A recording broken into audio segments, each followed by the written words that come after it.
നമസ്കാരം. വാർത്താരംഭത്തിലേക്ക് സ്വാഗതം. ഇന്ന് ലോക വനിതാ ദിനമാണ്. നമുക്കറിയാം, ഇന്നലെ വാർത്തകളിൽ നിറഞ്ഞു നിന്നത് പത്മജ വേണുഗോപാലായിരുന്നു. അപ്രതീക്ഷിതമായി കോൺഗ്രസ് വിട്ട് BJPയിലേക്ക് ചേക്കേറിയ പത്മജ വേണുഗോപാലിന്റെ വാർത്തകളാൽ നിറഞ്ഞിരുന്നു ഇന്നലെ. അത് കോൺഗ്രസിന് വലിയ ആഘാതവും ഏൽപ്പിച്ചിരുന്നു. ലോക്സഭാ തെരഞ്ഞെടുപ്പ് അടുത്തിരിക്കെ നടത്തിയ ഈ നീക്കം കോൺഗ്രസിനെ പ്രതിരോധത്തിലാക്കി എന്ന് തന്നെ പറയാം.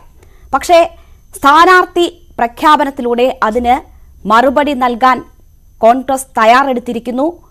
അപ്രതീക്ഷിതമായ നീക്കങ്ങളാണ് കോൺഗ്രസ് സ്ഥാനാർത്ഥി നിർണയത്തിൽ ഉണ്ടായിരിക്കുന്നത്. വലിയ ട്വിസ്റ്റുകൾ ഉണ്ടായിരിക്കുന്നു. തൃശൂരിലേക്ക് K മുരളീധരൻ വരുന്നു എന്നതാണ് അതിൽ ഏറ്റവും പ്രധാനം. ഒപ്പം മുരളീധരൻ മത്സരിച്ച് ജയിച്ച വടകരയിൽ ഷാഫി പറമ്പിൽ മത്സരിക്കും. ആലപ്പുഴയിൽ KC വേണുഗോപാലും. സ്ഥാനാർത്ഥി പ്രഖ്യാപനം ഔദ്യോഗികമായി വന്നിട്ടില്ല. അത് ഇന്ന് തന്നെ ഉണ്ടാകും, ഉച്ചയ്ക്ക് മുൻപുണ്ടാകും എന്നതാണ് പ്രതീക്ഷിക്കുന്നത്. അങ്ങനെയാണെങ്കിൽ ഇന്നത്തെ വാർത്താ ദിനം കോൺഗ്രസിന്റെ സ്ഥാനാർത്ഥി പ്രഖ്യാപനങ്ങളാൽ നിറയും, അതിന്റെ ചർച്ചകളാൽ നിറയും. അതുൾപ്പെടെയുള്ള വാർത്തകളിലേക്ക് നമ്മൾ വിശദമായി കടക്കുകയാണ്. ഒപ്പം ഇന്ന് ലോക വനിതാ ദിനം ആയതുകൊണ്ട് തന്നെ നമുക്കൊപ്പം ഇന്ന് 2 അതിഥികളുമുണ്ട്. കുടുംബശ്രീ, അത് കേരളത്തിന്റെ സ്ത്രീ ശാക്തീകരണത്തിൽ വഹിച്ച പങ്ക് നമുക്കറിയാം. ആ പ്രാധാന്യം ഉൾക്കൊണ്ട് 2 കുടുംബശ്രീ പ്രവർത്തകരാണ് നമുക്കൊപ്പം ചേരുക. അവരുടെ വിശേഷങ്ങളിലേക്കൊക്കെ വരാം. ആദ്യം പ്രധാന തലക്കെട്ടുകൾ കാണാം.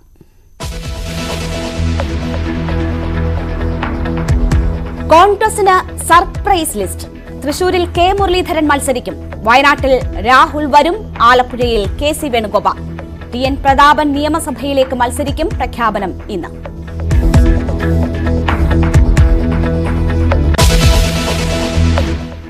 അയ്യോ, കഴിഞ്ഞ വർഷത്തേക്കാൾ ഭൂരിപക്ഷം. കഴിഞ്ഞ തവണ എനിക്ക് ഉണ്ടായതിനേക്കാൾ ഭൂരിപക്ഷം മുന്നിൽ തരുന്നത്. ഭയങ്കര തൃശ്ശൂര് ഇളകി മറിയും. ഉറപ്പ് ഭയങ്കര സ്വീകാര്യതയാണ് K മുരളീധരന് പൊതുസമൂഹത്തിന്റെ അടുത്തുള്ളത്. ഭയങ്കര ചെറിയ സ്വീകാര്യത തന്നെ. തൃശൂരിൽ K മുരളീധരൻ മത്സരിച്ചാൽ വൻ ഭൂരിപക്ഷത്തിൽ ജയിക്കുമെന്ന് TN പ്രതാപൻ. പാർട്ടി എന്തു പറഞ്ഞാലും അനുസരിക്കും. പത്മജയുടെ കാലുമാറ്റം ഒരു ചലനവും ഉണ്ടാക്കില്ലെന്നും പ്രതാപൻ.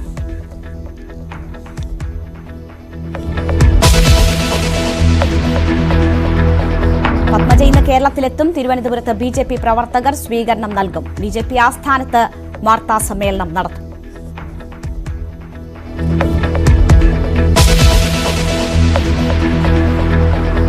പത്മജയുടെ BJP പ്രവേശനം ഉപയോഗിക്കാൻ LDF മണ്ഡലം കൺവെൻഷനുകളിലും തെരഞ്ഞെടുപ്പ് പ്രചാരണത്തിലും പ്രധാന വിഷയമാക്കും. ഇടതുമുന്നണി യോഗം വൈകിട്ട്.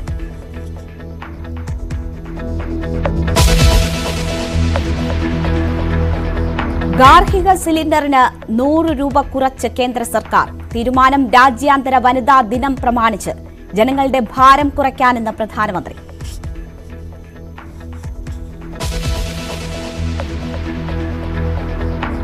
പോലീസിനെതിരെ പരാതിയുമായി എറണാകുളം DCC പ്രസിഡന്റ് മുഹമ്മദ് ഷിയാസ്. കള്ളക്കേസെടുത്ത് പീഡിപ്പിക്കുന്നുവെന്ന് ഹൈക്കോടതിയിൽ ഹർജി.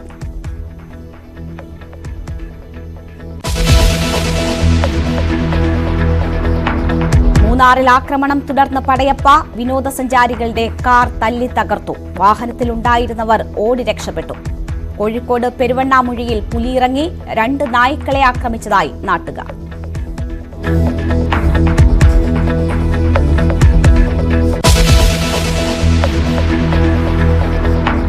ഇന്ന് മഹാശിവരാത്രി. വിവിധ ക്ഷേത്രങ്ങളിൽ വിശേഷാൽ പൂജകൾ.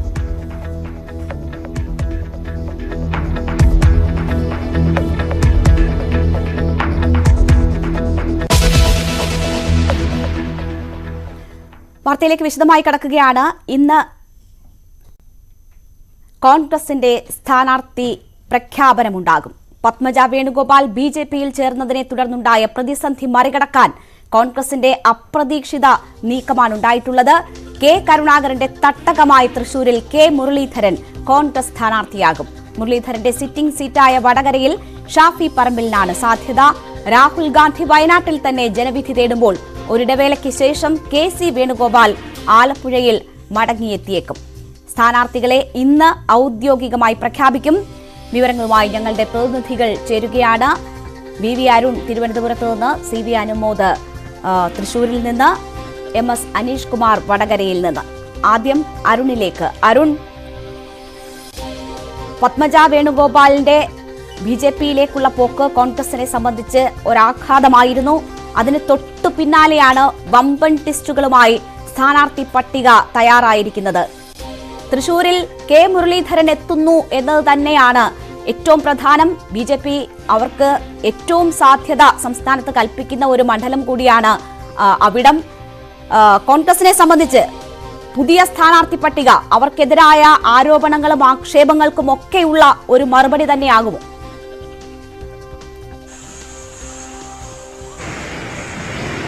രേണുക, പത്മജ വേണുഗോപാൽ എന്ന കെ കരുണാകരൻ കോൺഗ്രസിന്റെ ലീഡർ കെ കരുണാകരന്റെ മകൾ BJP-യിലേക്ക് പോയത് ചെറിയ തിരിച്ചടിയല്ല സംസ്ഥാനത്തെ കോൺഗ്രസ് നേതൃത്വത്തിന് ഉണ്ടാക്കുന്നത്. ദേശീയതലത്തിലും അത് ആ രീതിയിൽ ശ്രദ്ധിക്കപ്പെടും. പക്ഷേ സംസ്ഥാനത്ത് അക്ഷരാർത്ഥത്തിൽ കോൺഗ്രസ് നേതൃത്വം വിറങ്ങലിച്ചു. പത്മജ വേണുഗോപാൽ BJP-യിലേക്ക് എന്ന വാർത്ത കേട്ട് അതിന്റെ ആഘാതം കുറയ്ക്കാനുള്ള, അതുണ്ടാക്കുന്ന ദോഷത്തിന്റെ അളവ് കുറയ്ക്കാനുള്ള നടപടികളാണ് ഇപ്പോൾ കോൺഗ്രസ് നേതൃത്വം സ്വീകരിക്കുന്നത്. കെ മുരളീധരനെ തൃശൂരിലേക്ക് കൊണ്ടുവരുന്നത് തൃശൂർ എന്ന സിറ്റിംഗ് സീറ്റ് നിലനിർത്തുക ഉദ്ദേശത്തോട് മാത്രമല്ല, പകരം പത്മജ വേണുഗോപാൽ പോയെങ്കിൽ അതേ കുടുംബത്തിലെ മുതിർന്ന ആളെ തന്നെ, ആ നേതാവിനെ തന്നെ അവിടെ കൊണ്ടുവന്ന് കോൺഗ്രസിനൊപ്പം നിൽക്കും കരുണാകരന്റെ കുടുംബം എന്ന ഒരു ധാരണ, അത്തരമൊരു വിശ്വാസം പ്രവർത്തകരിലും നാട്ടുകാരിലും ഉണ്ടാക്കുക ലക്ഷ്യം കൂടി മുരളീധരന്റെ തൃശൂരിലേക്കുള്ള വരവിന് പിന്നിലുണ്ട്. വടകരയിൽ മുരളീധരൻ പ്രചരണം അനൌദ്യോഗികമായി ആരംഭിച്ചതാണ്. അവിടെ അദ്ദേഹത്തിന് നല്ല സ്വാധീനമുണ്ട്. പ്രത്യേകിച്ച് മുസ്ലിം ലീഗിന്റെ വലിയ ശക്തി കേന്ദ്രം കൂടിയാണ് വടകര ഉൾപ്പെടുന്ന ലോക്സഭാ മണ്ഡലത്തിലെ പല മണ്ഡലങ്ങളും. അതുകൊണ്ട് തന്നെ അവിടെ മുരളീധരനെ ഈ കടുത്ത പോരിനൊടുവിലും കെ ശൈലജ എന്ന CPM-ന്റെ ഏറ്റവും ജനകീയമായ നേതാക്കളൊരാളോടുള്ള പോര് മറികടന്ന് ജയിച്ചു വരാമെന്ന് കോൺഗ്രസ് പ്രതീക്ഷയാണ്. പക്ഷേ അങ്ങനെയല്ല, അവിടെയല്ല അത് വേണ്ടത്. പകരം മുരളീധരന്റെ സാന്നിധ്യം തൃശൂരിൽ കൊണ്ടുവരുന്നത് ഒരു ക്രൈസിസ് മാനേജ്മെന്റ് സംവിധാനം എന്ന നിലയിൽ തന്നെയാണ്. പത്മജ വേണുഗോപാൽ കോൺഗ്രസിനെ ഏൽപ്പിച്ച ആ ഒരു ഷോക്കിന്റെ ആഘാതം കുറയ്ക്കുക തന്നെയാണ് അതിന്റെ ലക്ഷ്യം. അതാണ് കോൺഗ്രസ് സ്ഥാനാർത്ഥി പട്ടികയിൽ ഏറ്റവും സർപ്രൈസിംഗ് ഫാക്ടറായി മാറാൻ പോകുന്നത്. മുരളീധരനിലൂടെ തൃശൂർ നിലനിർത്തുക, പത്മജ വേണുഗോപാലിനും അവരെ അടർത്തിയെടുത്ത BJP-ക്കും മറുപടി പറയുക എന്ന കൃത്യമായ തന്ത്രമാണ് കോൺഗ്രസ് പയറ്റുന്നത്. പ്രതിപക്ഷ VD സതീശനാണ് ഇന്നലെ ഈ സ്ഥാനാർത്ഥി ചർച്ചകളിൽ ഈ ഒരു ആശയം മുന്നോട്ട് വെച്ചതാണ് ലഭിക്കുന്ന സൂചനകൾ. ആദ്യഘട്ടത്തിൽ അതിന് ആ സ്വീകാര്യം ലഭിച്ചില്ല. പക്ഷേ സതീശന്റെ ആ നിർദ്ദേശം അംഗീകരിക്കപ്പെടും. ഇന്നലെ തന്നെ കെ മുരളീധരന്റെ ഒരു വാക്ക്, പാർട്ടി പറഞ്ഞാൽ വടകരയിലാണ് ഇപ്പോൾ സ്ഥാനാർത്ഥിയായി താൻ ഉള്ളത്, പ്രചരണം ആരംഭിച്ചു കഴിഞ്ഞു, പാർട്ടി പറഞ്ഞാൽ എന്തും ഏറ്റെടുക്കാം എന്നൊരു നിലപാട് മുരളീധരൻ പറഞ്ഞു തന്നെ ഈ ഒരു വെല്ലുവിളി കൂടി ഏറ്റെടുത്തുകൊണ്ടാണ്, അക്ഷരാർത്ഥത്തിൽ വെല്ലുവിളി തന്നെയാണ് മുരളീധരനെ വടകര ജയിച്ചു വരിക എന്നുള്ളത്. കാരണം രേണുക സൂചിപ്പിച്ച പോലെ BJP വലിയ പ്രതീക്ഷ അർപ്പിക്കുന്ന മണ്ഡലം. വർഷങ്ങളായി സുരേഷ് ഗോപി അവിടെ കേന്ദ്രീകരിച്ച് പ്രവർത്തിക്കുന്നുണ്ട്. ഇടതുമുന്നണി രംഗത്തിറക്കിയിരിക്കുന്നത് അവരുടെ ആ ജില്ലയിൽ നിന്ന് അവർക്ക് എത്താവുന്ന ഏറ്റവും നല്ല കാൻഡിഡേറ്റിനെയാണ്, ഏറ്റവും ജനകീയനായ കാൻഡിഡേറ്റിനെയാണ്, സ്ഥാനാർത്ഥിയാണ് VS സുനിൽകുമാർ. അതുകൊണ്ട് തന്നെ അത്ര എളുപ്പമാകില്ല മുരളീധരന്റെ വിജയം. പക്ഷേ അവിടെ ഒരു രാഷ്ട്രീയമായി കൃത്യമായ ഒരു സന്ദേശം നൽകുകയാണ്.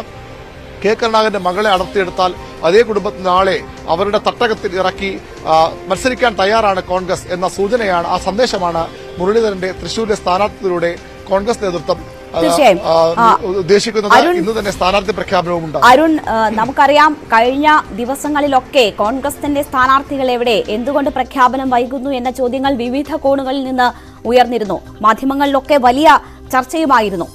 നേരത്തെ തന്നെ സ്ഥാനാർത്ഥികളെ പ്രഖ്യാപിച്ച് പ്രചരണ രംഗത്ത് ഇടതുമുന്നണി സജീവമായി നിൽക്കുമ്പോൾ പോലും സ്ഥാനാർത്ഥികളെ പ്രഖ്യാപിക്കാൻ കോൺഗ്രസ് വൈകുന്നതാണ് ആ തരത്തിലുള്ള വിമർശനങ്ങൾക്കും അല്ലെങ്കിൽ ചോദ്യങ്ങൾക്കും ഒക്കെ കാരണമായത്. ഇപ്പോൾ സ്ഥാനാർത്ഥി പ്രഖ്യാപനം ഇന്നുണ്ടാകുമെന്നറിയുന്നു. അതിന്റെ അവസാന നില എന്താണ്, അതിന്റെ ചിത്രം എന്താണ് എന്നത് വാർത്തകളായി പുറത്തു വരുമ്പോൾ സാധ്യമായ ഏറ്റവും ശക്തരായ സ്ഥാനാർത്ഥികളെ തന്നെ കോൺഗ്രസ് മുന്നിൽ നിർത്തുന്നു എന്ന് വേണമോ മനസ്സിലാക്കാൻ? കഴിഞ്ഞ തവണ നേടിയ വിജയം അതിന്റെ ഒരു തുടർച്ച സാധ്യമാക്കുന്നതിന്, കഴിഞ്ഞ തവണ അവർക്ക് നഷ്ടപ്പെട്ടത് ആലപ്പുഴയാണ്, അവിടെ KC വന്ന് മത്സരിക്കുന്നു എന്ന് പറയുമ്പോൾ ആ നഷ്ടം കൂടി നികത്തി ഉള്ള ഒരു റിസൾട്ട് പ്രതീക്ഷിക്കുന്നു. അതിന് സാധ്യമായ ഏറ്റവും ശക്തരായ സ്ഥാനാർത്ഥികളെ തന്നെ കോൺഗ്രസ് കളത്തിലിറക്കുന്നു, അങ്ങനെ മത്സരരംഗം ചൂടുപിടിക്കുന്നു എന്നതാണോ മനസ്സിലാക്കേണ്ടത്?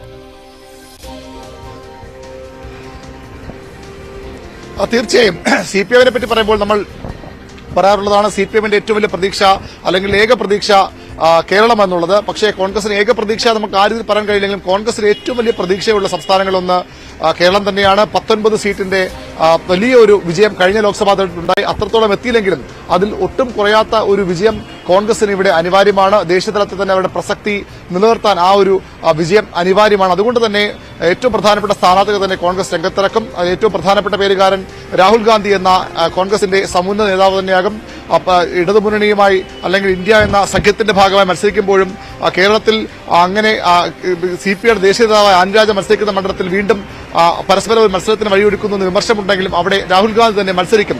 കേരളത്തിലെ നേതൃത്വത്തിന്റെ നിലപാടതാണ്. ചിലപ്പോൾ ഒരുപക്ഷെ മറ്റു മണ്ഡലത്തിൽ കൂടി തെക്കേ ഇന്ത്യയിൽ തന്നെ മറ്റൊരു മണ്ഡലത്തിലോ അല്ലെങ്കിൽ വടക്കേ ഇന്ത്യയിൽ മണ്ഡലത്തിലോ ഒക്കെ രാഹുൽ ഗാന്ധി മത്സരിച്ചേക്കാം, അമേഠിയിൽ നിന്നൊക്കെ തന്നെ മത്സരിച്ചേക്കാം. പക്ഷേ വയനാട് വീണ്ടും അദ്ദേഹം മത്സരിക്കുമെന്ന് ഉറപ്പായിരിക്കുന്നു. അതുതന്നെയാണ് കോൺഗ്രസ് സ്ഥാനാർത്ഥിപ്പെട്ട ഏറ്റവും പ്രധാനപ്പെട്ട പേരുകാരൻ. മറ്റൊന്ന് രേണുക സൂചിപ്പിച്ച പോലെ ACCയുടെ സംഘടനാ ചുമതല ജനറൽ സെക്രട്ടറി KC വേണുഗോപാലാണ്. ആലപ്പുഴയുടെ മുൻ MP യാണ്.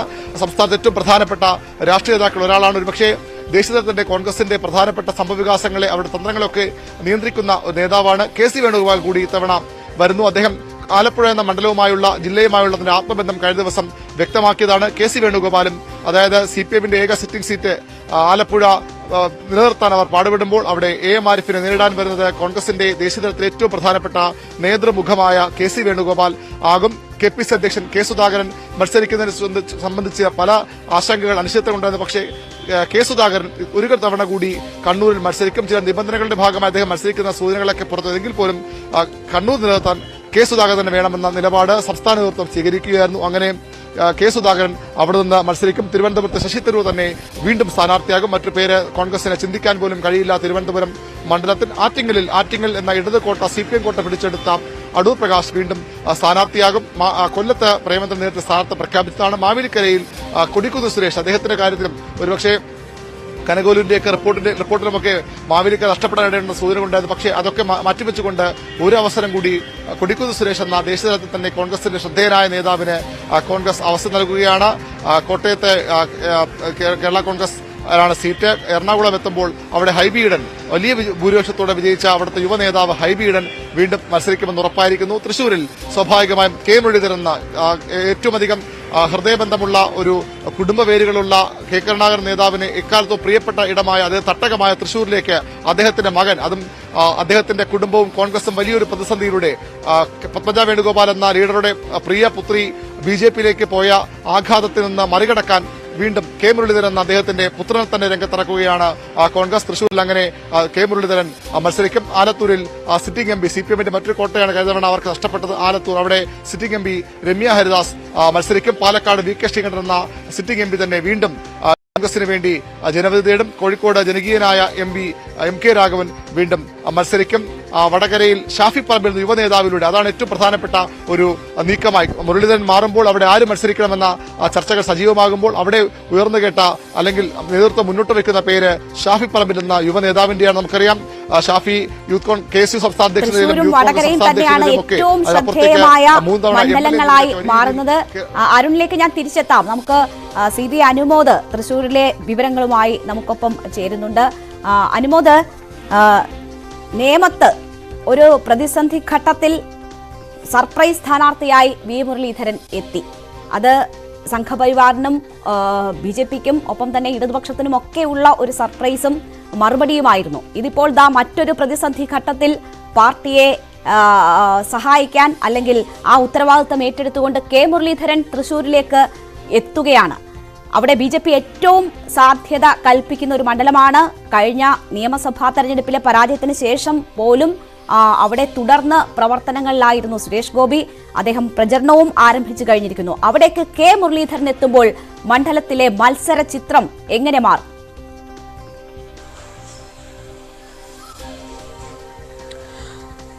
K മുരളീധരന്റെ ഈ സർപ്രൈസ് എൻട്രി അക്ഷരാർത്ഥത്തിൽ തൃശ്ശൂരിലെ മത്സരത്തെ മറ്റൊരു തലത്തിലേക്ക് കൊണ്ടുവരികയാണ്.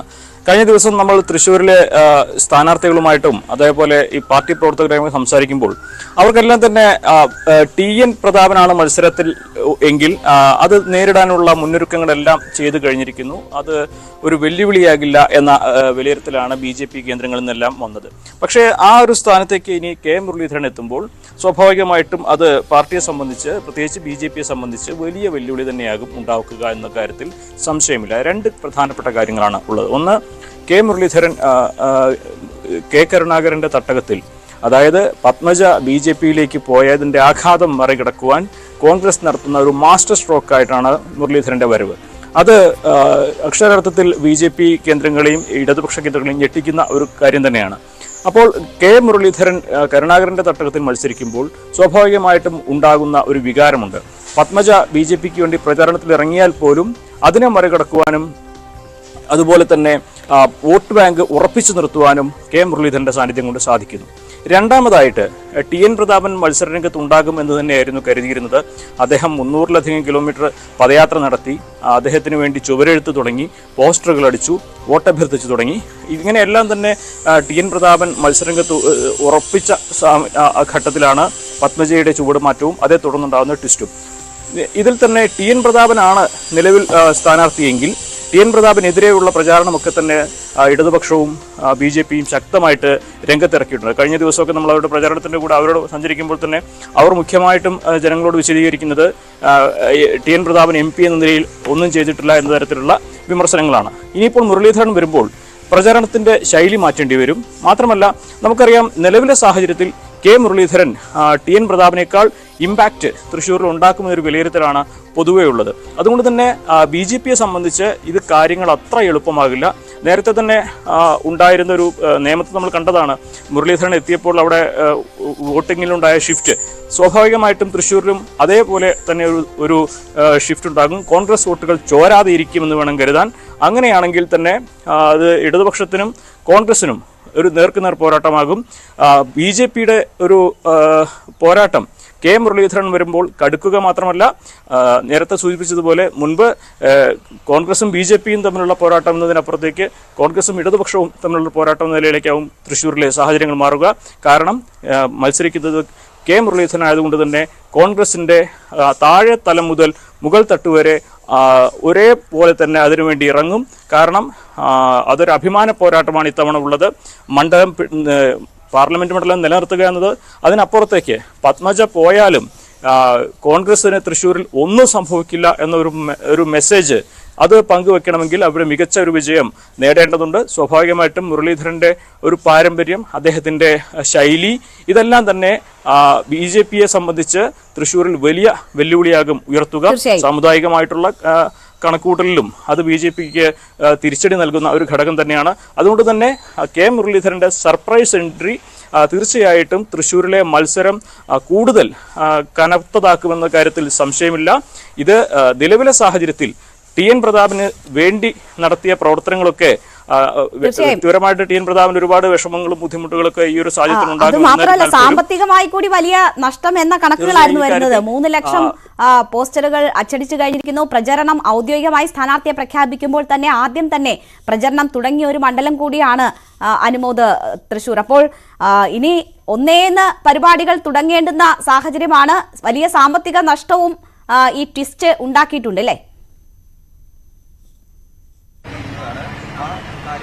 തീർച്ചയായും കഴിഞ്ഞ ദിവസം നമ്മൾ TN പ്രതാപനെ കണ്ടപ്പോൾ തന്നെ അദ്ദേഹം നമ്മളോട് തന്നെ സംസാരിച്ചപ്പോൾ ഒരു സ്നേഹയാത്ര 37 ഡിഗ്രി ചൂടിൽ 300-ലധികം കിലോമീറ്റർ ഞാൻ നടന്നു കഴിഞ്ഞു, ജനങ്ങളെ കണ്ട് കാര്യങ്ങളെല്ലാം തന്നെ വോട്ടഭ്യർത്ഥന എല്ലാം നടത്തി കഴിഞ്ഞു എന്നാണ് അദ്ദേഹം പറഞ്ഞത്. സ്വാഭാവികമായിട്ടും ഒരു സിറ്റിംഗ് MP അദ്ദേഹം മത്സരിക്കുന്നു എന്ന ഒരു കൃത്യമായ മെസ്സേജ് ലഭിച്ചതിന് ശേഷമാണ് ഇതെല്ലാം ചെയ്യുന്നത്.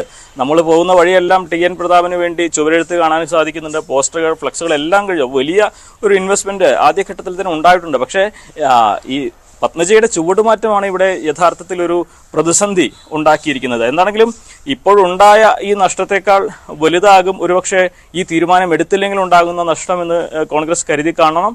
അതുകൊണ്ടാണ് ഇത്തരത്തിലൊരു മാസ്റ്റർ സ്ട്രോക്ക് തന്നെ ഈ ഒരു ഘട്ടത്തിൽ കോൺഗ്രസ് ഇവിടെ നടത്തുന്നത്. ഇത് രാഷ്ട്രീയമായിട്ട് മികച്ച നീക്കം എന്ന് തന്നെ വേണം ഇതിനെ വിലയിരുത്തുവാൻ. സ്വാഭാവികമായിട്ടും TN പ്രതാപനേക്കാൾ ഈ ഘട്ടത്തിൽ കോൺഗ്രസ് തൃശ്ശൂരിൽ നേരിടുന്ന പ്രതിസന്ധിയെ മറികടക്കാൻ കെ മുരളീധരന്റെ സാന്നിധ്യം കൊണ്ട് സാധിക്കുമെന്ന് തന്നെ പുതിയ ചില വിവരങ്ങൾ കൂടി വരികയാണ്. അനുമോദ്, മാധ്യമങ്ങളെ കാണാതെ പോയിരിക്കുന്നു മുരളീധരൻ. കെ മുരളീധരന് പുതിയ തീരുമാനത്തിൽ അതൃപ്തി ഉണ്ട് എന്ന തരത്തിലുള്ള വിവരങ്ങളാണ് പുറത്തുവരുന്നത്. MS അനീഷ് കുമാർ അതിന്റെ വിവരങ്ങളുമായി നമുക്കൊപ്പം ചേരുകയാണ്. അനീഷ്, എന്താണ് സാഹചര്യം?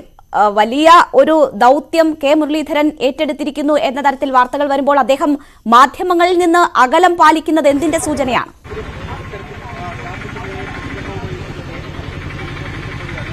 തീർച്ചയായും ഈ ഹൈക്കമാൻഡിന്റെ പുതിയ തീരുമാനം അക്ഷരാർത്ഥത്തിൽ വടകരയെ പൊട്ടിത്തെറിയിലേക്ക് നയിക്കുന്നു എന്ന് തന്നെ പറയാം. നമ്മളിപ്പോൾ നിൽക്കുന്നത് കോഴിക്കോട്ടെ കെ മുരളീധരന്റെ ജ്യോതിസ് എന്ന വീട്ടിലാണ്. സാധാരണഗതിയിൽ കോഴിക്കോട്ട് കെ മുരളീധരനുള്ള ദിവസങ്ങളിലെല്ലാം മാധ്യമങ്ങൾ രാവിലെ തന്നെ ഈ വീട്ടിലെത്തും. അതിനുശേഷം അദ്ദേഹത്തിന്റെ പ്രതികരണമാരായും വിവിധ വിഷയങ്ങളിൽ കേന്ദ്രത്തിന്റെയോ സംസ്ഥാനത്തിന്റെയോ അല്ലെങ്കിൽ മറ്റ് പൊതുകാര്യങ്ങളിലൊക്കെ അദ്ദേഹം ഒരു മടിയുമില്ലാതെ മാധ്യമങ്ങളെ കണ്ട് വിശദീകരണം നൽകും. വളരെ രസകരമായ മറുപടികളും നൽകും. ഇന്നലെയും ഈ വീട്ടിൽ രാവിലെ നമ്മൾ എത്തിയിരുന്നു.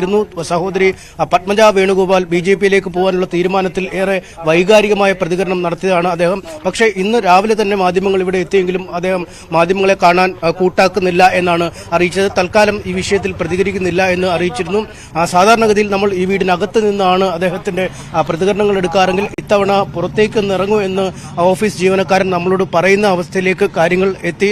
അതായത് അദ്ദേഹം ഇറങ്ങി വരുമ്പോൾ വെറുതെ അദ്ദേഹത്തിന്റെ മുഖം കാണിക്കേണ്ടതില്ലല്ലോ എന്ന രീതിയിലേക്ക് പോലും കാര്യങ്ങൾ നീങ്ങിയിരിക്കുന്നു. അദ്ദേഹത്തിന് കടുത്ത അതൃപ്തി ഈ പുതിയ തീരുമാനത്തിൽ ഉണ്ട് എന്നാണ് നമുക്ക് അദ്ദേഹത്തോട് അടുത്ത വൃത്തങ്ങളിൽ നിന്ന് മനസ്സിലാക്കാൻ കഴിയുന്നത്. കാരണം വടകരയിൽ ഔദ്യോഗികമായി സ്ഥാനാർത്ഥിയെ പ്രഖ്യാപിച്ചില്ലെങ്കിൽ പോലും അദ്ദേഹം വളരെ വലിയ രീതിയിൽ മുന്നോട്ട് പ്രചരണവുമായി പോവുകയായിരുന്നു. പ്രത്യേകിച്ചും ശൈലജ ടീച്ചറെ പോലൊരു എതിരാളി വന്നതോടുകൂടി മത്സരം കടുത്തു നിൽക്കുന്ന അവസ്ഥയാണ് വടകരയിൽ ഉണ്ടായിരുന്നത്. അതുകൊണ്ട് തന്നെ വളരെ അധികം ജോലികൾ ഇതിനകം മുന്നോട്ട് പോയിക്കൊണ്ടിരുന്നു. ഒപ്പം ഈ അദ്ദേഹം മാത്രമല്ല, RMP പോലെയുള്ള വടകരയിൽ ഗണ്യമായ സ്വാധീനമുള്ള ഘടകകക്ഷിക്കും ഈ തീരുമാനത്തിൽ വലിയ എതിർപ്പാണ്. കഴിഞ്ഞ തവണ അദ്ദേഹം എത്തിയതുകൊണ്ടാണ് ആ സീറ്റ് കൃത്യമായി നേടാൻ കഴിഞ്ഞത്. ഇത്രയധികം വലിയൊരു സ്ഥാനാർത്ഥി ഇടാൻ ഇനി വടകരയിൽ ഇല്ല എന്നൊരു വിലയിരുത്തൽ തന്നെയാണ് RMP പോലുള്ള പാർട്ടികളെ സംബന്ധിച്ചിടത്തോളം. എന്തായാലും അവരൊക്കെ എതിർപ്പ് ഔദ്യോഗികമായി തന്നെ അറിയിക്കുമെന്നാണ് മനസ്സിലാക്കാൻ കഴിയുന്നത്. എന്തായാലും ഔദ്യോഗികമായ പ്രഖ്യാപനം സ്ഥാനാർത്ഥി നിർണയവുമായി വരട്ടെ, അതിനുശേഷം പ്രതികരണം ഉള്ളൂ എന്നാണ് മുരളീധരൻ പറഞ്ഞത്. ഇന്നലെ തന്നെ ചില നാടകീയ സംഭവങ്ങൾ നടന്നപ്പോൾ, പ്രത്യേകിച്ചും പത്മജ വേണുഗോപാൽ ഈ BJP-യിലേക്ക് പോയപ്പോൾ ധാർമ്മികമായ ഉത്തരവാദിത്തം ഏറ്റെടുത്ത് അല്ലെങ്കിൽ താൻ എങ്ങനെ ഇനി ജനങ്ങളെ അഭിമുഖീകരിക്കും അല്ലെങ്കിൽ എങ്ങനെ പാർട്ടി നിലപാടുകൾ പറയും എന്ന രീതിയിൽ കണക്കിലെടുത്ത് മത്സരരംഗത്തുനിന്ന് പിന്മാറുന്നതിനുള്ള ആലോചന പോലും കെ മുരളീധരൻ നടത്തിയിരുന്നു എന്നാണ് അദ്ദേഹവുമായി ഏറ്റവും അടുത്ത വൃത്തങ്ങൾ നമ്മോട് പറഞ്ഞത്. അത്തരത്തിലെ സാധ്യതകൾ പോലും ചിന്തിക്കുന്നതിനിടെ ഇടെയാണ് ഈ വടകരയിൽ നിന്നും മത്സരം മാറി തൃശ്ശൂരിലേക്ക് പോകുന്നത്. തൃശ്ശൂരിൽ ഒരുപക്ഷെ കോൺഗ്രസിന് ഇപ്പോൾ നിലവിൽ രംഗത്തിറക്കാൻ പറ്റിയ ഏറ്റവും വലിയ സ്ഥാനാർത്ഥി, ഏറ്റവും കരുത്തനായ സ്ഥാനാർത്ഥി കെ മുരളീധരൻ തന്നെയാണ്. പക്ഷേ വടകരയെ അത് അക്ഷരാർത്ഥത്തിൽ പ്രതിസന്ധിയിലാക്കും എന്നാണ് ഈ UDF-ന്റെ കോഴിക്കോട് ജില്ലയിലെ പല ആളുകളോട് സംസാരിച്ചപ്പോഴും പറയുന്നത്. കാരണം കേരളത്തിലെ മറ്റു മണ്ഡലങ്ങളിലുപരി ഒരു പ്രസ്റ്റീജ് പോരാട്ടം നടക്കുന്ന മണ്ഡലമാണ്. TP ചന്ദ്രശേഖരൻ വധം പോലെയുള്ള വലിയ വിഷയങ്ങൾ ചർച്ച ചെയ്യുന്ന ഇടമാണ് വടകര.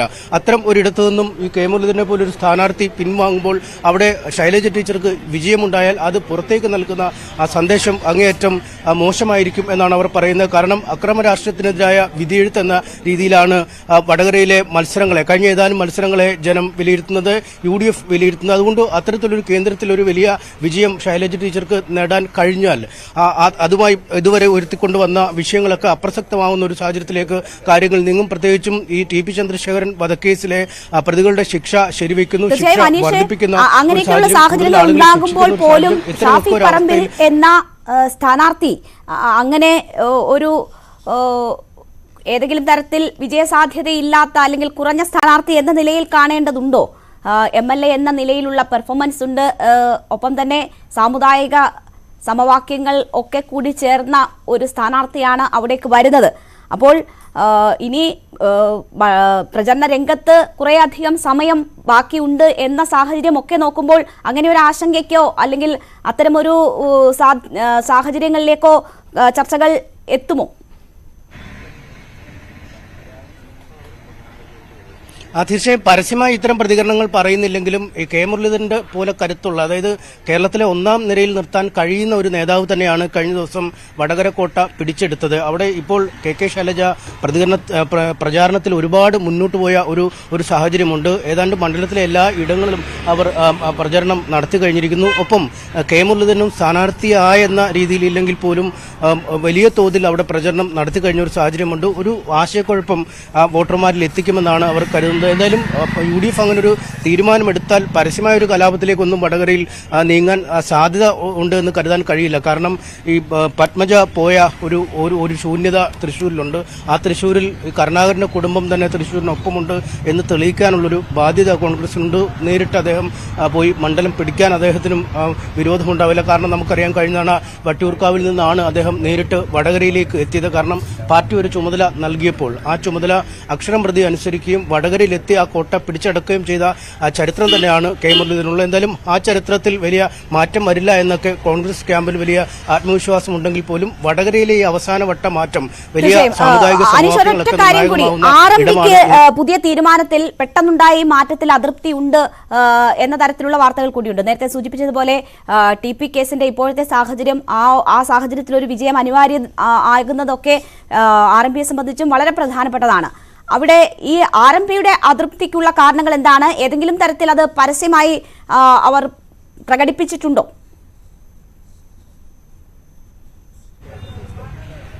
പരസ്യമായ ഒരു പ്രതികരണത്തിലേക്ക് അവർ വന്നിട്ടില്ല. നമുക്ക് അതിന്റെ പ്രധാന നേതാക്കളെ ലഭ്യമല്ലെങ്കിലും RMPയുമായി ബന്ധപ്പെട്ട നേതാക്കളുണ്ട്. അവരുമായി സംസാരിച്ചപ്പോഴാണ് ഇത്തരമൊരു മാറ്റം, ഒരു ആശയക്കുഴപ്പം ഒരുപക്ഷെ വോട്ടർമാരിൽ ഉണ്ടാക്കാൻ സാധ്യതയുണ്ടെന്ന ഒരു വിലയിരുത്തൽ വന്നിരിക്കുന്നത്. പക്ഷേ ആ കാര്യങ്ങളൊക്കെ നേതൃത്വങ്ങൾ തമ്മിൽ പറഞ്ഞ് ധാരണയാക്കും എന്നാണ് മനസ്സിലാക്കാൻ കഴിയുന്നത്. ഷാഫി പറമ്പിൽ ഒട്ടും ഒരു താഴ്ന്ന സ്ഥാനാർത്ഥിയല്ല, അല്ലെങ്കിൽ ഒന്നാം നിരയിലുള്ള സ്ഥാനാർത്ഥി അല്ല എന്ന ആ വിലയിരുത്തലൊന്നും അവർക്കില്ല. പക്ഷേ ഒരു തെരഞ്ഞെടുപ്പ് ഏതാണ്ട് ഒരു ചൂടുപിടിച്ച അവസ്ഥയിലേക്ക് എത്തുമ്പോൾ ഉണ്ടാകുന്ന മാറ്റങ്ങൾ, ആ മാറ്റത്തിനുണ്ടാകുന്ന ആശയക്കുഴപ്പം ഈ പല നേതാക്കളും ഇപ്പോൾ കെ മുരളീധരന്റെ വീട്ടിലേക്ക് പോകുന്ന കാഴ്ചയാണ് കാണാൻ കഴിയുന്നത്. കാരണം വളരെ പെട്ടെന്ന് നടക്കുന്ന ഒരു വാർത്തയായി വേണമെങ്കിൽ ഇതിനെ അവർക്ക് വിശേഷിപ്പിക്കാം. കോഴിക്കോട് ജില്ലയിലെ രാഷ്ട്രീയത്തിൽ തിളങ്ങിയ, സംസ്ഥാന രാഷ്ട്രീയത്തിൽ തിളങ്ങിയ, കോഴിക്കോട് തട്ടകമാക്കി ഇപ്പോൾ പ്രവർത്തിച്ചു വന്നിരുന്ന വടകരയുടെ MP വളരെ പെട്ടെന്ന് മാറുന്നു എന്ന ഒരു ആശയക്കുഴപ്പം ഉണ്ടായപ്പോൾ പ്രവർത്തകർ മുരളീധരന്റെ വസതിയിലേക്ക് പോകുന്ന കാഴ്ച കാണാൻ കഴിയുന്നു. സാധാരണഗതിയിൽ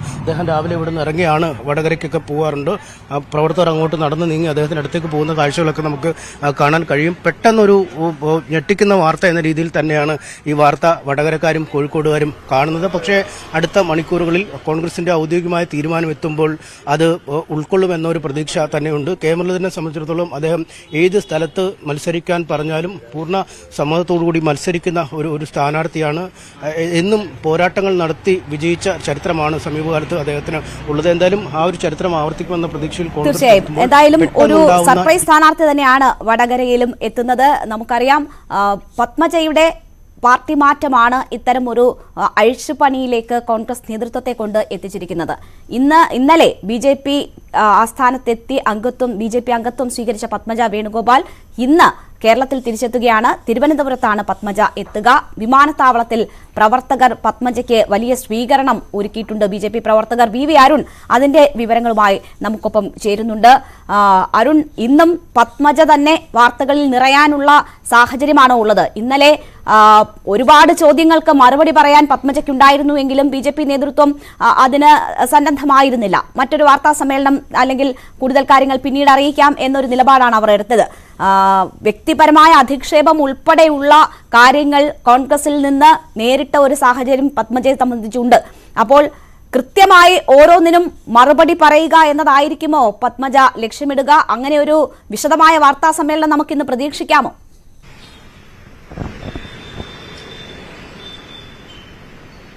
രാജ്യതലസ്ഥാനത്ത് നിന്ന് സംസ്ഥാന തലസ്ഥാനത്തേക്ക് കെ കരുണാകരന്റെ ഏറ്റവും പ്രിയപ്പെട്ട ഇടത്തേക്ക് പത്മജ വേണുഗോപാൽ എന്ന് വരികയാണ്. അവരും ദീർഘനാൾ തലസ്ഥാനത്ത് താമസിച്ച, ജീവിച്ച, ഇവിടെ പ്രവർത്തിച്ച നേതാവാണ്. അതുകൊണ്ട് തന്നെ അവിടേക്ക് ഇന്ന് പത്മജ വേണുഗോപാൽ വരുമ്പോൾ ഇതുവരെ കെ കരുണാകരന്റെ മകൾ കോൺഗ്രസ് നേതാവ് എന്ന ലേബലിലല്ല, മറിച്ച് BJPയുടെ നേതാവായാണ്, BJP അംഗത്വം എടുത്ത ശേഷമാണ് പത്മജ വേണുഗോപാൽ ആദ്യമായി തലസ്ഥാനത്തേക്ക് വരുന്നത്. കെ കരുണാകരൻ രാഷ്ട്രീയ നീക്കങ്ങൾ, ചടുലമായ രാഷ്ട്രീയ നീക്കങ്ങൾ നേരിട്ട് കൂടെ നിന്ന് കണ്ടറിഞ്ഞ നേതാവാണ് അവർ അത്തരത്തിലൊരു അദ്ദേഹത്തിന്റെ രാഷ്ട്രീയ കളരിയിലേക്ക് വരുമ്പോൾ സ്വാഭാവികമായും അത് BJPയുടെ പിന്തുണയിൽ BJPക്കാർക്കൊപ്പം വരുമ്പോൾ അത് മറ്റൊരു രാഷ്ട്രീയ കൗതുകമായി കൂടി മാറുമെന്ന് ഉറപ്പാണ്. രേണുക സൂചിപ്പിച്ച പോലെ ഇന്നലെ പത്മജ വേണുഗോപാലിന് ഏറെയൊന്നും മറുപടി പറയാൻ BJPയുടെ കേന്ദ്ര നേതൃത്വം അവിടെ സമയം നൽകിയിരുന്നില്ല. ചോദ്യങ്ങൾ വേഗത്തിൽ അവസാനിപ്പിച്ച് അവരെ അവിടെ നിന്ന് മാറ്റുകയായിരുന്നു. പക്ഷേ ഇന്ന് തിരുവനന്തപുരം വിമാനത്താവളത്തിൽ പത്മജ വേണുഗോപാലിന് തലസ്ഥാനത്തെ BJP സ്വീകരണമൊരുക്കുന്നുണ്ട്. അവരുടെ പ്രധാനപ്പെട്ട നേതാക്കൾ ആ സ്വീകരണ ചടങ്ങിൽ പങ്കെടുക്കുമെന്ന് ഉറപ്പാണ്. അതിനുശേഷം 11 മണിയോടുകൂടി പുതിയ BJPയുടെ പുതിയ ആസ്ഥാന മന്ദിരത്തിൽ പത്മജ വേണുഗോപാലിന്റെ വാർത്താ സമ്മേളനമുണ്ട്. അതായത് BJPയുടെ മാരാർജി ഭവൻ പുതുക്കിപ്പണിയ ശേഷം നടക്കുന്ന ആദ്യ വാർത്താ സമ്മേളനത്തിൽ ലീഡർ കെ കരുണാകരൻ, എക്കാലത്തും BJPയുടെ പ്രധാനപ്പെട്ട രാഷ്ട്രീയ എതിരാളിയായിരുന്ന കെ കരുണാകരന്റെ മകൾ അവിടെ ആദ്യ വാർത്താ സമ്മേളനം നടത്താനെത്തുന്നു. BJPയുടെ സംസ്ഥാന അധ്യക്ഷനും ദേശീയ നേതാക്കളും ഉൾപ്പെട്ട പ്രമുഖർ ആ വാർത്താ സമ്മേളനത്തിൽ പത്മജ വേണുഗോപാലിനൊപ്പം ഉണ്ടാകും. നിരവധി ചോദ്യങ്ങൾക്ക് പത്മജ വേണുഗോപാൽ മറുപടി പറയേണ്ടി വരും. നിരവധി ചോദ്യങ്ങൾ പത്മജ വേണുഗോപാലിന് നേരെ ഉയരുമെന്ന് ഉറപ്പാണ്. ഇന്നലെ അവർക്ക് പറയാൻ കഴിയാതെ പോയ മറുപടി ഉണ്ടാകും. ഇന്ന് തൃശൂരിൽ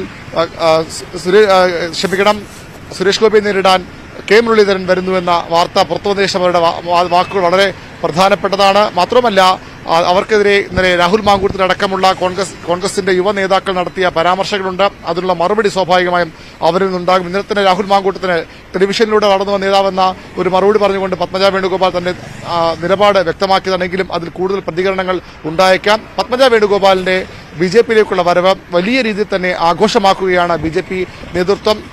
രാജ്യവ്യാപകമായി പല നീക്കങ്ങൾ BJP നടത്തിയിട്ടുണ്ടെങ്കിലും സംസ്ഥാനത്ത് ഇത്തരമൊരു നേതാവിനെ കോൺഗ്രസിന്റെയുമായി പൊക്കിൾക്കൊടി ബന്ധമുള്ള കോൺഗ്രസുമായി അത്രയധികം ചേർന്ന് നിൽക്കുന്ന കോൺഗ്രസിന്റെ വളർച്ചയിൽ ഏറ്റവും വലിയ പങ്കുവഹിച്ച നേതാവിന്റെ മകൾ തന്നെ കൊണ്ടുവരുന്നത് AK മകൻ വരുമ്പോൾ ഒരുപക്ഷെ ദേശീയതലത്തിൽ ശ്രദ്ധിക്കപ്പെട്ടെങ്കിലും സംസ്ഥാനത്തെ കുറച്ചുകൂടി ഇമ്പാക്ട് ഉണ്ടാക്കുക പത്മജ വേണുഗോപാൽ എന്ന കെ കരുണാകരന്റെ മകൾ BJPയിലേക്ക് അന്നു തന്നെയാകും.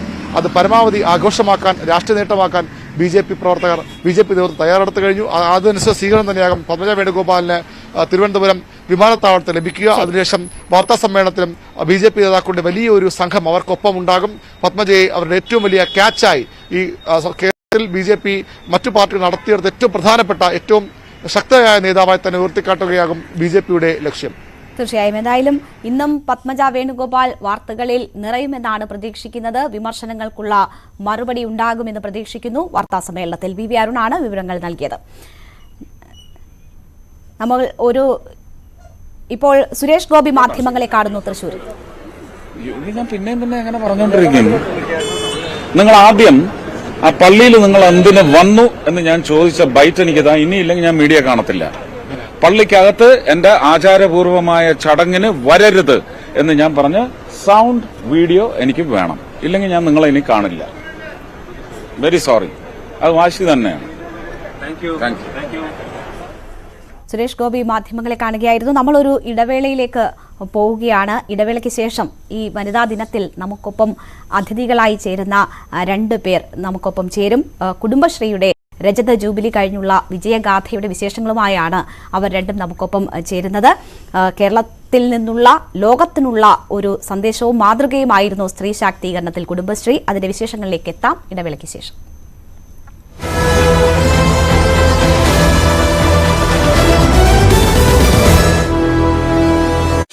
എല്ലാ വീട്ടിലും സജ്ജരായിട്ടുള്ള 24 പെൺ സ്ത്രീ തൊഴിലാളികൾ നമുക്കിവിടെയുണ്ട്. കൂടാതെ 41 പുരുഷന്മാരും ഇവിടെ വർക്ക് ചെയ്യുന്നുണ്ട്.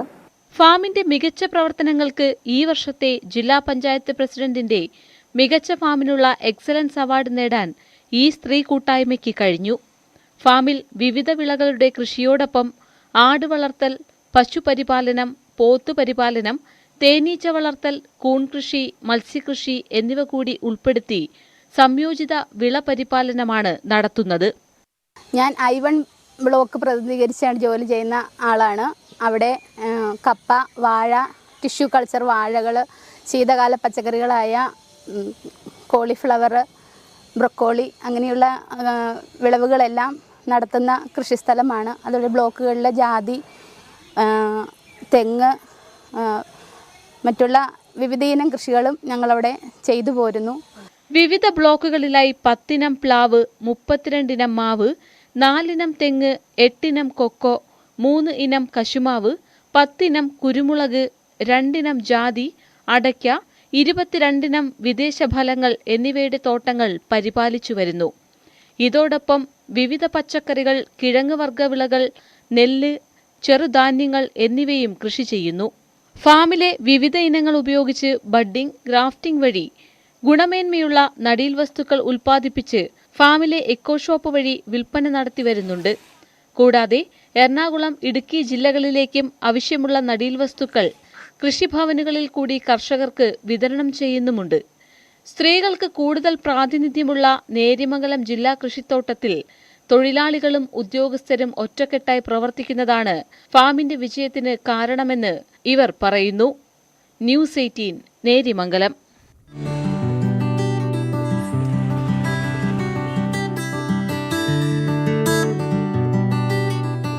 ചൂട് പരിപ്പുവട, ഉള്ളിവട, സുഖിയൻ, ഉണ്ടക്കായ എല്ലാത്തിനും 2 രൂപ മാത്രം. കഴിഞ്ഞ 15 വർഷമായി 70-കാരിയായ ധനലക്ഷ്മി അമ്മയുടെ കച്ചവടം ആലക്കോട് NSS ഹയർ സെക്കൻഡറി സ്കൂളിന് സമീപത്തുള്ള ഈ കൊച്ചുകടയിൽ പൊടി പൊടിക്കുകയാണ്. മൈദയ്ക്കും എണ്ണയ്ക്കും പഞ്ചസാരയ്ക്കും പരിപ്പിനും സവാളയ്ക്കും എല്ലാം വില കുത്തനെ കൂടിയിട്ടും എങ്ങനെയാണ് ഇങ്ങനെ വിൽക്കാൻ സാധിക്കുന്നതെന്ന് ചോദിച്ചപ്പോൾ എത്ര കൂടിയാലും എണ്ണക്കടികൾക്ക് 2 രൂപയിൽ കൂട്ടില്ലെന്ന് ധനലക്ഷ്മി അമ്മ. ചില ദിവസം നല്ല കച്ചവടം ഉണ്ടാവും. ചെറിയ പൈസ ആയതുകൊണ്ട് എല്ലാവരും വാങ്ങിക്കൊണ്ട് പോകും. എല്ലാവർക്കും ഒരു സന്തോഷമാണ്. പോയിട്ട് ചായയൊക്കെ വെച്ച് കുടിക്കാമല്ലോ എന്നും പറഞ്ഞ് വാങ്ങിക്കൊണ്ട് പോകാറുണ്ട്. ചില ദിവസം ഒന്നും കിട്ടാറില്ല, എന്നാലും അത് ഞങ്ങൾ ഒപ്പിച്ചു പോകും. വിദ്യാർത്ഥികളും യാത്രക്കാരുമാണ് കൂടുതലായും ധനലക്ഷ്മി അമ്മയുടെ കടയിലെ കസ്റ്റമേഴ്സ്. സഹായത്തിനായി മരുമകൾ ലതികയും ഒപ്പമുണ്ട്. തുച്ഛമായ തുകയ്ക്ക് എണ്ണക്കടികൾ കിട്ടുന്നതിനാൽ എല്ലാവരും ഹാപ്പി. അവരുടെ മുഖത്തെ ചിരി കാണുമ്പോൾ ധനലക്ഷ്മി അമ്മയ്ക്കും പറഞ്ഞറിയിക്കാനാകാത്ത സന്തോഷം. ന്യൂസ് 18 ആലക്കോട്. എറണാകുളം ജില്ലാ പഞ്ചായത്തിന് കീഴിൽ പ്രവർത്തിക്കുന്ന നേര്യമംഗലം ജില്ലാ കൃഷിത്തോട്ടത്തിന്റെ വിജയകരമായ പ്രവർത്തനങ്ങൾക്ക് നെടുന്തൂണായി പ്രവർത്തിക്കുന്നത് 217 സ്ത്രീകളാണ്. ഒറ്റക്കെട്ടായുള്ള പ്രവർത്തനമാണ് ഫാമിന്റെ വിജയത്തിന് പിന്നിലെന്ന് ഇവർ പറയുന്നു. എറണാകുളം ജില്ലാ പഞ്ചായത്തിന് കീഴിൽ പട്ടേലിന്റെ ഈ വെങ്കല പ്രതിമ ലോകത്തിലെ ഏറ്റവും ഉയരം കൂടിയ പ്രതിമ നിർമ്മിക്കാൻ ഇന്ത്യക്ക് കഴിയും എന്നുള്ളതിന്റെ തെളിവാണ്. ഇത് വെറുമൊരു ശില്പമാകരുത്, ഇതിലൊരു വലിയ സന്ദേശവും കൂടിയുണ്ട്. നാടിയാട്ടിൽ ജനിച്ച ഒരു ചെറിയ കുട്ടി ഇന്ന് ഈ ആകാശം തൊടുന്ന ഒരു ശിലയായി മാറി നിൽക്കുന്നുണ്ടെങ്കിൽ ഈ ലോകം മുഴുവനും ഏക ഭാരതം, ശ്രേഷ്ഠ ഭാരതം എന്ന പദവിയാണ് അദ്ദേഹം കൊടുത്തത്.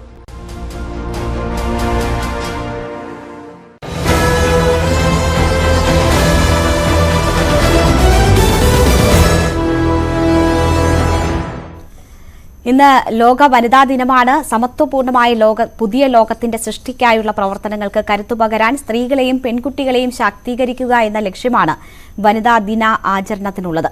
സ്ത്രീകൾക്കായി നിക്ഷേപിക്കുക, പുരോഗതിയെ ത്വരിതപ്പെടുത്തുക എന്നതാണ് ഈ വർഷത്തെ വനിതാ ദിനത്തിൽ ഐക്യരാഷ്ട്ര സംഘടന പ്രഖ്യാപിച്ചിട്ടുള്ള ആശയം. വനിതാ ദിനത്തിന്റെ ഭാഗമായി സംസ്ഥാനത്ത് വിവിധ പരിപാടികളാണ് ഇന്ന് നടക്കാൻ പോകുന്നത്. നമുക്കൊപ്പം ഇന്ന് അതിഥികൾ ചേരുകയാണ്.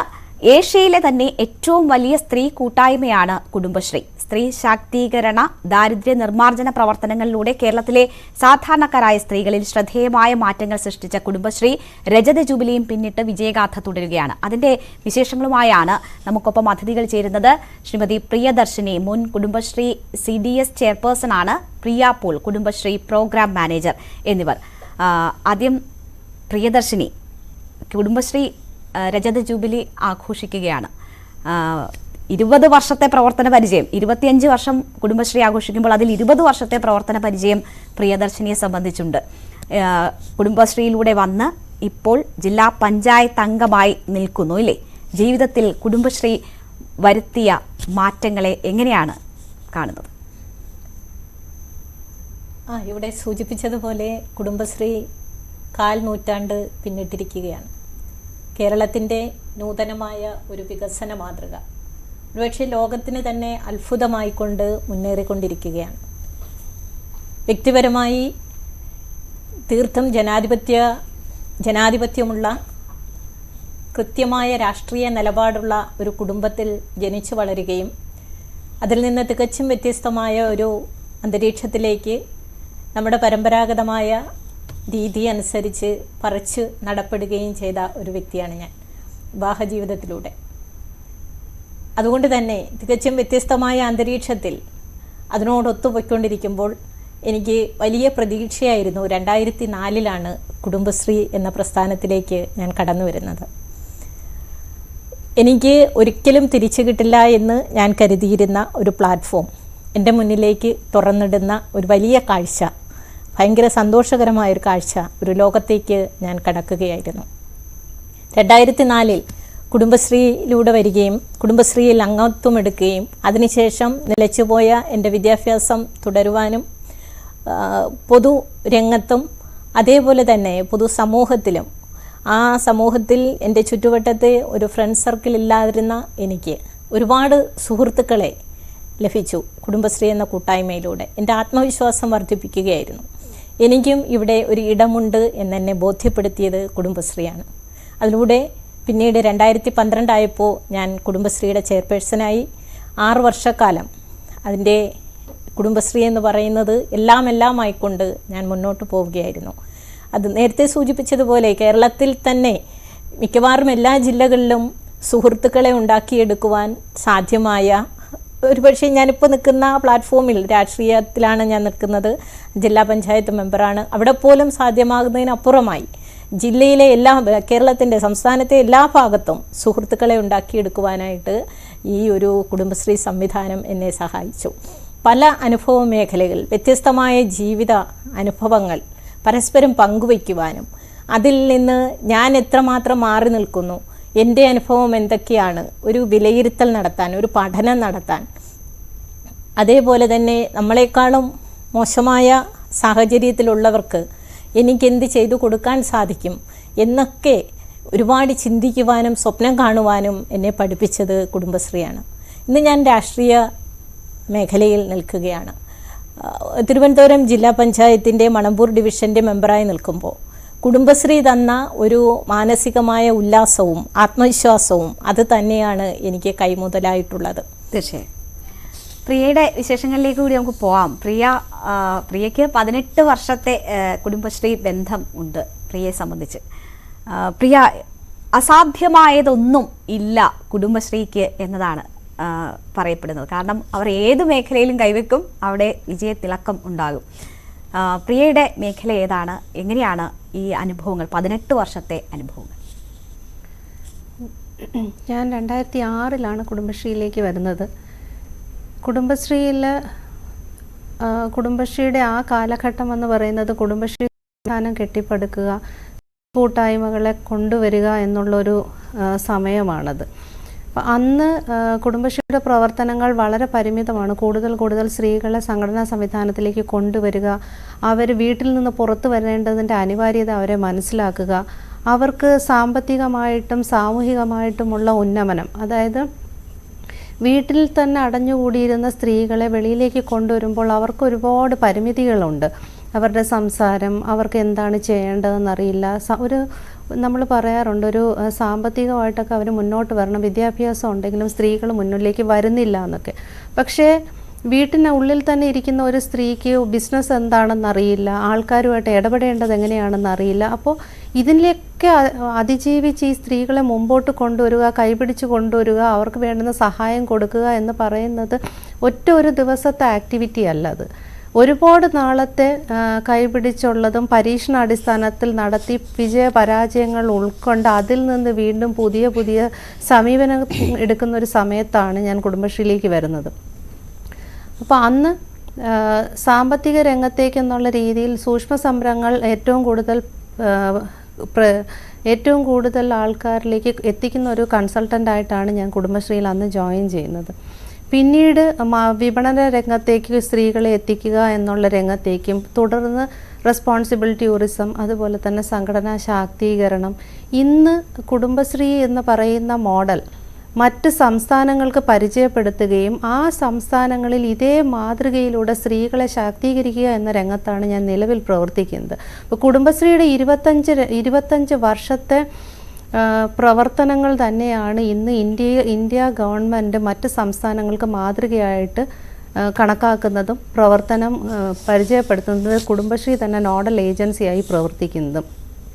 കുടുംബശ്രീക്കുള്ള അന്തരീക്ഷം മറ്റ് സംസ്ഥാനങ്ങളിൽ ഇല്ലെങ്കിലും അവിടുത്തെ സർക്കാരുകളും അവിടുത്തെ രീതികളും മനസ്സിലാക്കിക്കൊണ്ടുള്ള പ്രവർത്തനങ്ങളാണ് ഇന്ന് നമുക്ക് ചെയ്യാനായിട്ട് സാധിക്കുന്നത്. അപ്പോൾ എല്ലായിടത്തും സ്ത്രീകൾ അഭിമുഖീകരിക്കുന്ന പ്രശ്നങ്ങൾ ഏകദേശം ഒരുപോലെ തന്നെയാണ്. എത്ര വിദ്യാഭ്യാസം ഉണ്ടെങ്കിലും എത്രത്തോളം സ്ത്രീകൾ മുൻപോട്ട് വരുന്നുണ്ട്, എത്രത്തോളം അവർക്ക് അവരുടെ അവകാശങ്ങളെക്കുറിച്ച് മനസ്സിലാക്കാൻ സാധിക്കുന്നുണ്ട്, സർക്കാരുകൾ നടത്തുന്ന സ്കീമുകളെക്കുറിച്ച് അല്ലെങ്കിൽ തങ്ങൾക്ക് അതുകൊണ്ട് എന്ത് പ്രയോജനമെന്ന് ഉണ്ടെന്ന് മനസ്സിലാക്കാൻ കഴിയാത്ത സ്ത്രീകൾക്ക് ആ ഒരു അർഹതപ്പെട്ട പ്രയോജനം കിട്ടാതെ വരുന്നൊരു സാഹചര്യമാണുള്ളത്. അപ്പോൾ ആ അവസരങ്ങൾ എന്തൊക്കെയാണെന്ന് അവരെ മനസ്സിലാക്കുകയും സ്വയം പര്യാപ്തമാക്കുകയും ചെയ്യുകയാണ് ശരിക്കും കുടുംബശ്രീ ഇപ്പോൾ നിലവിൽ ചെയ്തു വരുന്നത്. ശ്രീമതി പ്രിയദർശിനി, ഇവിടെ ഇപ്പോൾ നമ്മളുടെ പുരുഷാധിപത്യ സമൂഹം എപ്പോഴും സ്ത്രീകൾ ചേർന്നാൽ അവിടെ കൂട്ടായ്മ ഉണ്ടാവില്ല, പരസ്പരം അവർ അടിച്ചു പിരിയും എന്ന തരത്തിലുള്ള, അത് ഈ പുരോഗമനം പറയുന്ന ഈ ഘട്ടത്തിൽ പോലും അവർ സ്ത്രീകൾക്കെതിരെ പ്രയോഗിക്കാറുണ്ട്. പക്ഷേ കേരളം ലോകത്തിന് തന്നെ ഒരു മാതൃക വെക്കുകയാണ്. 3 ലക്ഷം കൂട്ടായ്മകൾ, സ്ത്രീ കൂട്ടായ്മകൾ, അതിലൂടെ ഏതാണ്ട് 45 ലക്ഷത്തോളം വരുന്ന സ്ത്രീകൾ അംഗങ്ങളാകുന്ന ഒരു സമാനതകളില്ലാത്ത കൂട്ടായ്മയായി കുടുംബശ്രീ വളർന്നിരിക്കുകയാണ്. എല്ലാ തരത്തിലുള്ള വിമർശനങ്ങളുടെയും ഒരു മറുപടിയായി കുടുംബശ്രീയെ നമുക്ക് അഭിമാനത്തോടു കൂടി തന്നെ കാണിക്കാൻ കഴിയുമോ? അതിൻ്റെ വിജയഗാഥ ഈ 25 വർഷത്തിൽ നിൽക്കുമ്പോഴും വിവിധങ്ങളായ മേഖലകളിലേക്ക് അവർ എത്തുകയാണ്. ലഞ്ച് ബെല്ലിൻ്റെ ഇനാഗ്രേഷനാണ് ഏറ്റവും ഒടുവിൽ നടന്നിരിക്കുന്നത്. നമ്മളുടെ ആ ഒരു പ്രോജക്റ്റിൻ്റെ അവർ കൈവെക്കാത്ത മേഖലകളില്ലാത്തതായി മാറുന്നു. അസാധ്യമായി ഒന്നുമില്ല എന്ന് തെളിയിച്ചുകൊണ്ടേയിരിക്കുന്നു. ശരിയാണ്. ലഞ്ച് ബെല്ലിൻ്റെ ഉദ്ഘാടനമാണ് ഏറ്റവും അവസാനമായിട്ട് നമ്മൾ നടത്തിയിരിക്കുന്നത്. കുടുംബശ്രീ സമൂഹത്തിലും നമ്മുടെ കേരളത്തിൻ്റെ വികസന മേഖലയിലും നടത്തിയിരിക്കുന്ന മാറ്റം, സ്ത്രീകളുടെ കൂട്ടായ്മ എപ്പോഴും ഒരുമിച്ച് പോകാറില്ല എന്നും കൂടുതൽ കാലം നീണ്ടു നിൽക്കില്ല എന്നുമൊക്കെയുള്ള വചനങ്ങളെയെല്ലാം തിരുത്തി കുറിച്ചുകൊണ്ടാണ് മുന്നോട്ട് പോകുന്നത്. നേരത്തെ സൂചിപ്പിച്ചതുപോലെ ഒരു സ്ത്രീക്ക് വിദ്യാഭ്യാസം കിട്ടുമ്പോൾ ഒരു കുടുംബത്തിനും അതിലൂടെ ഒരു സമൂഹത്തിനും വിദ്യാഭ്യാസം ലഭിക്കുകയാണ്. നമ്മുടെ കുടുംബശ്രീ സംവിധാനത്തിൽ പൗരബോധത്തെക്കുറിച്ച്, പൗര അവകാശങ്ങളെക്കുറിച്ച് കൃത്യമായി അവബോധം നൽകിയിരുന്നു. അത് സമൂഹത്തിൽ വരുത്തിയ വലിയ മാറ്റമാണ് നമ്മുടെ ഹരിതകർമ്മസേന ഉൾപ്പെടെ. അതിൻ്റെ വിജയമൊക്കെ അതാണ്. ഹരിതകർമ്മസേനയിലൂടെ ഇന്ന് പ്ലാസ്റ്റിക് ശേഖരണം ഒക്കെ നടത്തിക്കൊണ്ട് നമുക്ക് മുന്നോട്ട് പോകാൻ പറ്റുന്നത് ഈ വിദ്യാഭ്യാസത്തിൻ്റെ കൂടി ഭാഗമായിട്ടാണ്. അക്കാഡമിക് തലത്തിലുള്ള വിദ്യാഭ്യാസത്തിനപ്പുറമാണല്ലോ ഇതെന്ന് പറയുന്നത്, നമ്മുടെ പൗരത്വബോധം എന്ന് പറയുന്നത്. അവകാശങ്ങൾ നേടിയെടുക്കുവാൻ അവർ നന്നായിട്ട് ബോധ്യപ്പെട്ടിരിക്കുകയാണ്, മനസ്സിലാക്കപ്പെട്ടിരിക്കുകയാണ്. സ്ത്രീകളെ എപ്പോഴും ഒതുക്കി നിർത്തുന്നതിന് വേണ്ടിയിട്ട് ഉണ്ടാക്കിയിട്ടുള്ള വാക്കുകളാണ് സ്ത്രീകളുടെ കൂട്ടായ്മ, അവർ 2 പേരും ഒരുമിച്ച് ചേരില്ല എന്നൊക്കെ പറയുന്നത്. അതിനെയൊക്കെ പൊളിച്ചടുക്കിക്കൊണ്ടല്ലേ കുടുംബശ്രീ മുന്നോട്ട് പോകുന്നത്. എന്തിനാണ് ഏറ്റവും വലിയ സന്തോഷം എന്ന് പറയുന്നത്, കുടുംബശ്രീ സംവിധാനത്തിൽ തുടങ്ങിയ ആശ്രയ എന്ന പദ്ധതി രാജ്യത്ത് ദാരിദ്ര്യത്തിൻ്റെ സൂചികയിൽ നമ്മുടെ ഇന്ത്യ മഹാരാജ്യം ഒരുപാട് പിന്നിൽ നിൽക്കുമ്പോൾ കേരളം എന്ന് പറയുന്ന ഈ ചെറിയ സംസ്ഥാനം 2025 ആവുമ്പോഴേക്കും ഒരു ദരിദ്ര പോലും ഇല്ലാത്ത സംസ്ഥാനമായി പ്രഖ്യാപിക്കുന്ന നിലയിലേക്ക് വന്നതിൽ കുടുംബശ്രീക്കുള്ള പങ്ക് വളരെ വലുതാണ്. ഞാനൊക്കെ CDSൻ്റെ ചെയർപേഴ്സണായിട്ടിരിക്കുന്ന കാലഘട്ടത്തിൽ എനിക്ക് ഭയങ്കര അഭിമാനത്തോടു കൂടി പറയാൻ പറ്റും, ആ കാലഘട്ടത്തിൽ എന്താണ് ഏറ്റവും വലിയ നേട്ടം അല്ലെങ്കിൽ എന്ത് ചെയ്യാൻ സാധിച്ചതാണ് ഏറ്റവും വലിയ സന്തോഷം എന്ന് ചോദിച്ചാൽ ആശ്രയ പദ്ധതി ഒറ്റൂർ ഗ്രാമപഞ്ചായത്തിൽ നടപ്പിലാക്കാൻ സാധിച്ചു എന്നുള്ളതാണ്. ഒരാൾ പോലും ആശ്രയിക്കാനില്ലാത്തവരെ അടയാളപ്പെടുത്തിക്കൊണ്ട് അവർക്കൊരു കൈത്താങ്ങ് നൽകിക്കൊണ്ട് അവരെ മുന്നോട്ട് കൊണ്ടുവന്ന് അവരുടെ എല്ലാ വിഷമതകളിലും പങ്കുചേർന്നുകൊണ്ട് അവരെ സഹായിക്കുന്ന ഒരു വലിയ പദ്ധതിയായിരുന്നു ആശ്രയ. ആ പദ്ധതിയാണ് അതിദരിദ്രരില്ലാത്ത കേരളമായിട്ട് ഇന്ന് മാറുന്നതിലേക്ക് എത്തി നിൽക്കുന്നത്. അപ്പോൾ ഇത്തരത്തിൽ സ്ത്രീകൾക്ക് സാധ്യമാകുമെന്ന് നമ്മൾ കാണിച്ചു കൊടുക്കുകയായിരുന്നു. കേരളത്തിലെ മാറി മാറി വരുന്ന ഗവൺമെൻറ്റുകൾ കുടുംബശ്രീയെ ഒരു പദ്ധതി ഏൽപ്പിക്കുവാൻ ധൈര്യപ്പെടുന്നു എന്നുള്ളത് സ്ത്രീകളിലുള്ള വിശ്വാസമാണ്. ഒരു കുടുംബം നന്നായിട്ട് നോക്കാൻ സാധ്യമാകുന്ന സ്ത്രീകൾക്ക്, വീട്ടിലുള്ള എല്ലാവരുടെയും കാര്യങ്ങൾ കൃത്യമായി നോക്കിക്കൊണ്ട് ഒരു കുടുംബത്തെ കെട്ടിപ്പടുക്കുവാൻ സാധ്യമാകുന്ന സ്ത്രീകൾക്ക് ഈ സമൂഹത്തിനും നമ്മുടെ നാടിനും നമ്മുടെ സംസ്ഥാനത്തിനുമൊക്കെ വളരെ ഭംഗിയായി ഒരുപാട് കാര്യങ്ങൾ ചെയ്യാൻ സാധിക്കുമെന്ന് നമ്മുടെ സംസ്ഥാനത്തിന് മുഴുവൻ ഒരു പക്ഷേ അതിലൂടെ ലോകത്തിനും മുഴുവനായി ബോധ്യപ്പെടുത്തുവാൻ കൂടി ഈ സംവിധാനത്തിലൂടെ നമുക്ക് സാധിച്ചിട്ടുണ്ട്. തീർച്ചയായും പ്രിയ, ഇവിടെ സ്ത്രീ സ്വാതന്ത്ര്യം എന്ന് പറയുമ്പോൾ അതിൽ സാമ്പത്തിക സ്വാതന്ത്ര്യത്തിനുള്ള പ്രാധാന്യം വളരെ വലുതാണ്. സ്വന്തം ആവശ്യങ്ങൾ നിറവേറ്റാൻ, സ്വന്തം കുടുംബത്തിലെ ആവശ്യങ്ങൾ നിറവേറ്റാൻ സ്ത്രീകൾ മുന്നിട്ട് വരികയും അതിന് അവർ ഓരോ വരുമാന മാർഗ്ഗങ്ങൾ കണ്ടെത്തുകയും അതിലവർ സക്സസ് ആവുകയും ഒക്കെ ചെയ്ത് മേക്ക് ഇൻ ഇന്ത്യയെക്കുറിച്ചൊക്കെ നമ്മൾ ചർച്ച ചെയ്യുന്നതിനും എത്രയോ മുൻപ് തന്നെ നമ്മളുടെ കേരളത്തിൽ കൊച്ചു കൊച്ചു യൂണിറ്റുകൾ അതിലൂടെ വരുമാനം നമ്മുടെ സ്ത്രീകൾ കണ്ടെത്തിയെന്നത് നമ്മൾ കാണണം. അപ്പോൾ ആ സാമ്പത്തിക സ്വാതന്ത്ര്യത്തിലേക്ക് വനിതകളെ നയിച്ചതിൽ കുടുംബശ്രീയുടെ പങ്ക് അത് ഇപ്പോഴും വിജയകരമായി തുടരുന്ന സാഹചര്യത്തെ എങ്ങനെ കാണും? അതെ, കാരണം സാമ്പത്തിക സ്വാശ്രയത്വം ഓരോ സ്ത്രീക്കും ആവശ്യമുള്ളതാണ്. കാരണം കുടുംബശ്രീ പ്രസ്ഥാനം ആരംഭിക്കുന്ന സമയത്ത് ദാരിദ്ര്യ ലഘൂകരണ മിഷൻ എന്ന പേരിലാണ് കുടുംബശ്രീ അറിയപ്പെടുന്നത്.